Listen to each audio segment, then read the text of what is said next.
Hello everyone and welcome to Use Your Spanish. Bienvenidos a Use Your Spanish, the place where you can learn the Spanish that you really need. My name is Salo and in today's video we are going to continue with our series of Vamos al grano. This is our episode number 7 and the topic for this video is how to use para and por. If this is the first time that you come across my videos, I recommend you to subscribe to my channel so that you don't miss any of my new content, which I am sure you will find very useful to keep improving your Spanish every day. Como dije anteriormente, en este video aprenderás los diferentes usos de para y por. Además, te voy a dar muchos ejemplos para que te hagas una idea mucho más clara de cuándo y cómo puedes usar estas preposiciones en español. As I said before, today you are going to learn the different uses of para and por, and I am going to provide you with a lot of examples so that you get a better idea of when and how you can use these prepositions in Spanish. So let's go for it. Spanish learners often have difficulty knowing when to use para and when to use por because they can both mean for. Have a look at these two sentences. I bought a gift for my son. I bought a gift for $20. On the first sentence, the word for means para in Spanish. However, in the second sentence, the word for means por in Spanish. So as you can see, the challenge for Spanish learners to use these prepositions correctly is that although they might appear to resemble one another, because both of them translate in English for, they are in fact rarely interchangeable without changing the meaning of the sentence in Spanish. There is a whole range of subtle differences that only become clear after studying a lot of examples of their use, and that's why in today's video I will provide you with a lot of examples for each one of the uses of both para and por. Para is generally associated with purpose, intention, or destination. On the other hand, por is the one that has more uses, but the most common are related to exchange, things or money, motive, or general location. We are going to have a look at the 5 most common uses for para and the 10 most common uses for por. Let's get into it. The use number 1 of para is to talk about a recipient or beneficiary of something. Let's have a look at some examples. Tengo una sorpresa para ti. Tengo una sorpresa para ti. Another example. Trabajo para el Ministerio de Educación. Trabajo para el Ministerio de Educación. Another example. He preparado una cena romántica para los dos. He preparado una cena romántica para los dos. And another example. Compré comida para mi gato. Compré comida para mi gato. Let's continue with the second use of para. When para is followed by an infinitive, we use it to express the purpose of something or its function. Let's have a look at some examples. Miro este video para mejorar mi español. Miro este video para mejorar mi español. Another example.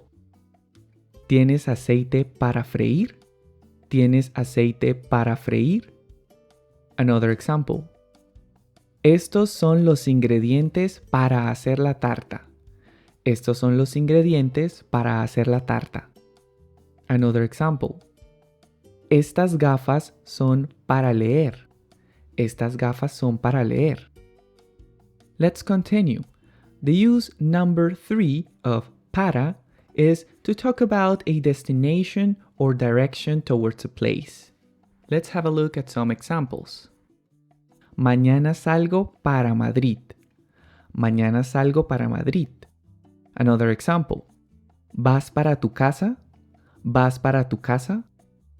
Another example. Ella iba para su oficina cuando tuvo un accidente. Ella iba para su oficina cuando tuvo un accidente.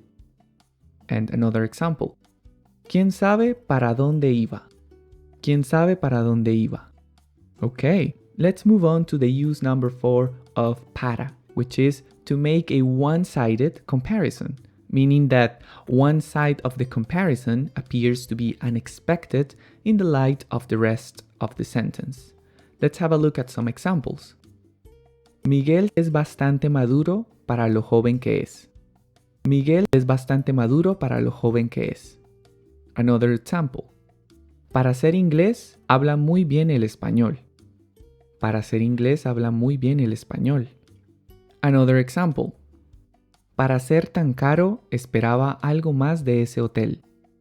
Para ser tan caro, esperaba algo más de ese hotel. And another example. Ella es bastante atlética para ser tan mayor. Ella es bastante atlética para ser tan mayor. And the last use that I want to share with you, the use number 5 of para, is to refer to a deadline or target in time. Let's have a look at some examples. ¿Podríamos aplazar la reunión para el próximo martes? ¿Podríamos aplazar la reunión para el próximo martes? Another example. Mi jefe quiere este informe para el lunes. Mi jefe quiere este informe para el lunes. Another example. La cita con mi médico quedó para el 12 de junio. La cita con mi médico quedó para el 12 de junio. And another example. La presentación será para mediados de abril. La presentación será para mediados de abril.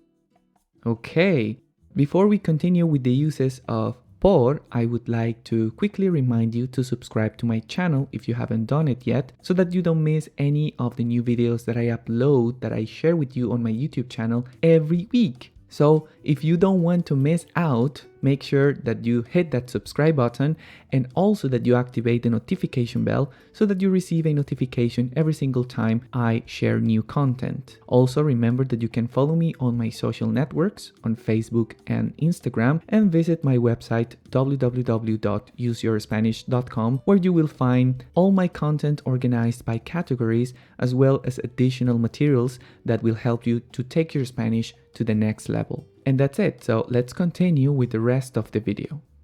Now let's have a look at 10 different uses of por. The use number 1 of por is to introduce the agent or the doer in passive constructions. Let's have a look at some examples. La cena fue preparada por mi mamá. La cena fue preparada por mi mamá. Another example. Esta casa fue construida por mi abuelo en los 70. Esta casa fue construida por mi abuelo en los 70. Another example. Este libro fue escrito por un autor famoso.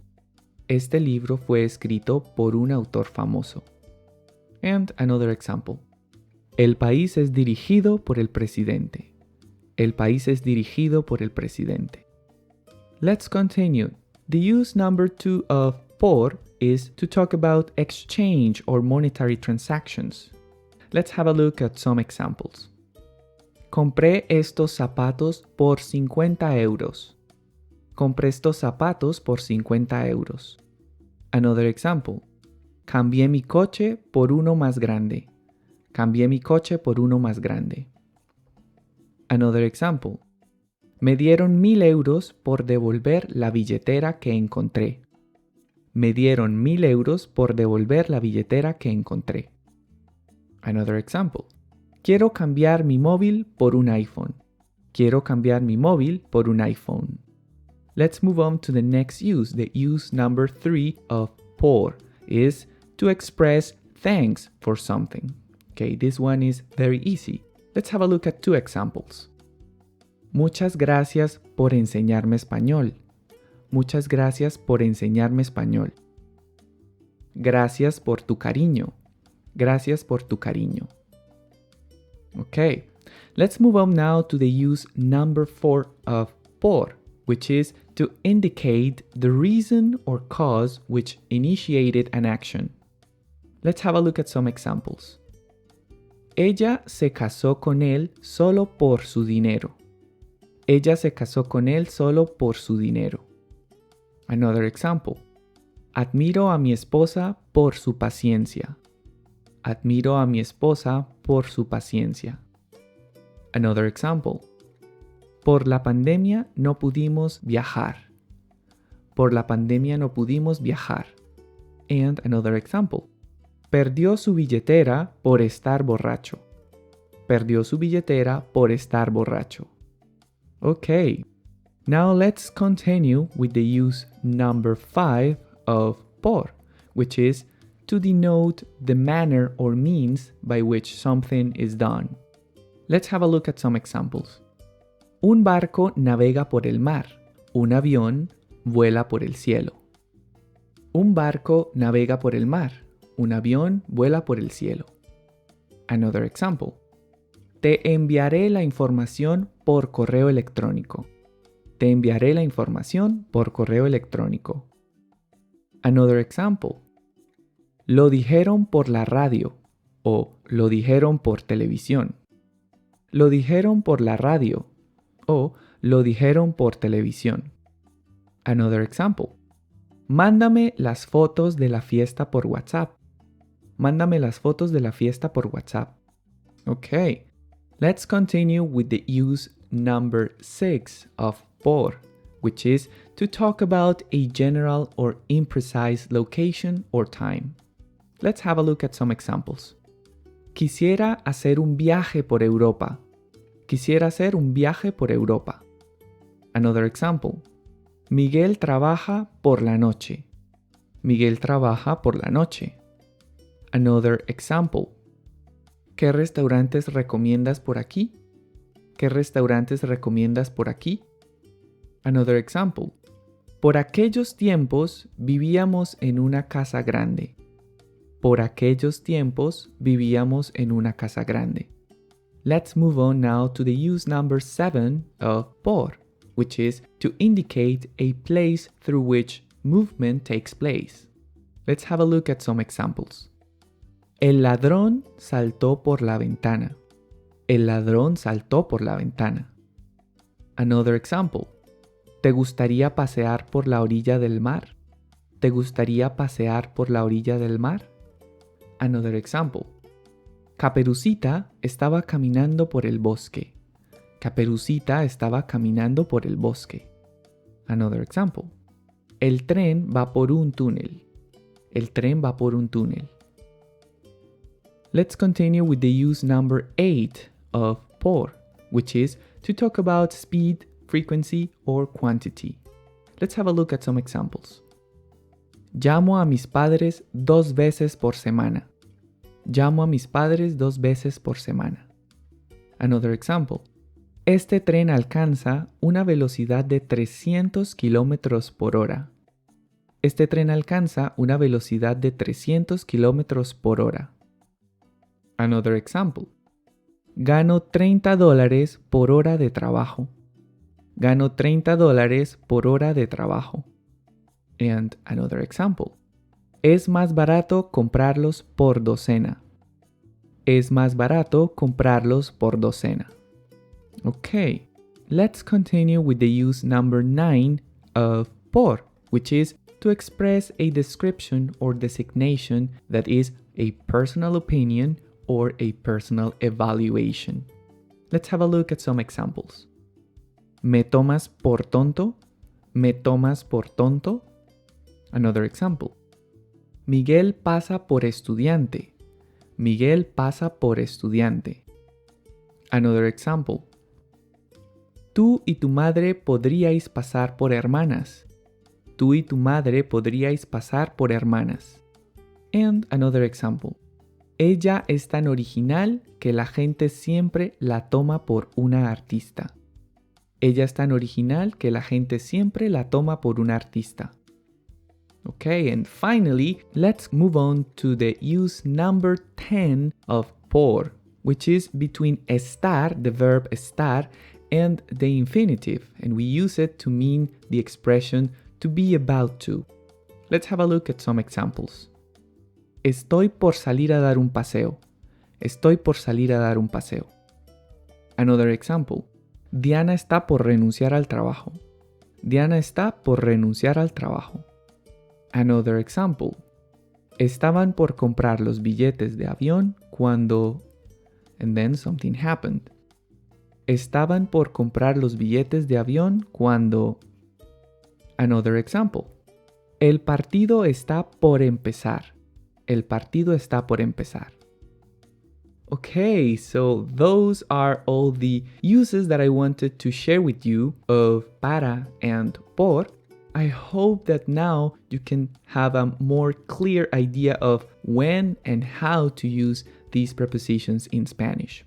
So that's all for this video. If you enjoyed this video or if you learned something new with this video, I would really appreciate it if you could give me a like. Also, if you could subscribe to my channel and leave your comments down below so that other people can see how useful this video was for you guys. So I would really appreciate it. One more time, remember that you can follow me on my social networks on Facebook and Instagram, and that you can visit my website www.useyourspanish.com. One more time, thank you very much for watching and I'll see you in the next video. Muchas gracias nuevamente por ver este video y nos vemos en una próxima lección. Hasta pronto.